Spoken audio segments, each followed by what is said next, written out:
ధర్మేంద్ర ప్రధాన్ రాజీనామా చేయడం ప్రజాస్వామ్య విజయం, విద్యార్థులు కాక్రోచ్ల విజయం అన్నారు మాజీ మంత్రి తలసాని శ్రీనివాస్ యాదవ్. బీఆర్ఎస్ పార్టీ తరపున విద్యార్థులకు హ్యాట్స్ ఆఫ్ అంటూ ప్రశంసలు కురిపించారు. విద్యార్థుల్ని చూసి దేశం గర్విస్తుందన్నారు తలసాని శ్రీనివాస్ యాదవ్. విద్యార్థుల ఉద్యమం ఏ స్థాయిలో ఉంటుందో ప్రత్యక్షంగా చూస్తున్నామని అభిప్రాయపడ్డారు. ఇప్పటికైనా కేంద్రం, రాష్ట్ర ప్రభుత్వాలు జాగ్రత్తగా ఉండాల్సిన అవసరం ఉందని సూచించారు మాజీ మంత్రి తలసాని శ్రీనివాస్ యాదవ్.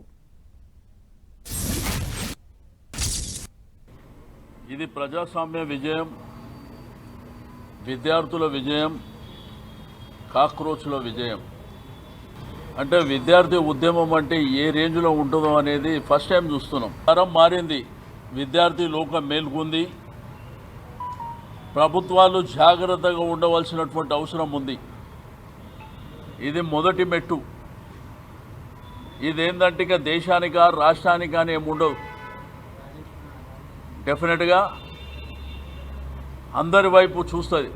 విద్యార్థులు నడి రోడ్డు మీద వాళ్ళ మీద లాఠీ చార్జ్ చేసినా, దమనకాండ చేసినా, థియరీ గ్యాస్ ఉపయోగించిన వాళ్ళని దేశద్రోహులన్నా, ఎన్ని రకాలుగా మాట్లాడినా కానీ ఈరోజు కేంద్ర ప్రభుత్వం దిగి రావాల్సినటువంటి పరిస్థితి మన కళ్ళ ముంగట కనిపిస్తుంది. ప్రభుత్వాలు దీన్ని గుణపాఠంగా తీసుకొని జాగ్రత్తగా మెలగవలసినటువంటి అవసరం ఉన్నది.